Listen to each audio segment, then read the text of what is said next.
This is Aparajita plant.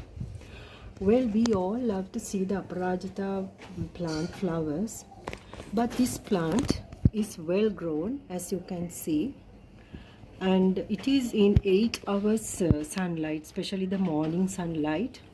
The sunlight is okay, and also the moisture of this plant is okay. I have given it well draining soil, and the soil is moist here, see. So all required things are given, and still this plant didn't give any flowers. So I have to do kind of a research why it didn't flower. So I got a solution for this. That is, when we give water to this plant, you have to give it from the bottom to top.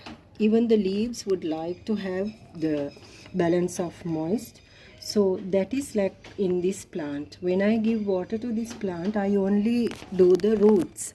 So now the tip is to give water to the leaves as well, so because they love the moisture balance. So when watering, you will have to water it twice daily, once in the morning and in the evening, especially the leaves.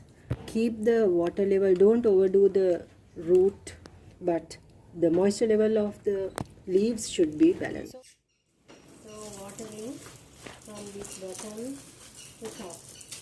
The leaves should be well moisture by the water. So these plants, when they are producing flowers, they will not wither away. So keep the moisture balance of the leaves, the petals, and also the new leaves. So they produce little bulbs of buds. So be careful to water them also. That is the way you can get flowers. So thanks for watching. Hope you find this video very useful. And if you are new to my channel, please subscribe and stay tuned for more videos like this. Thank you.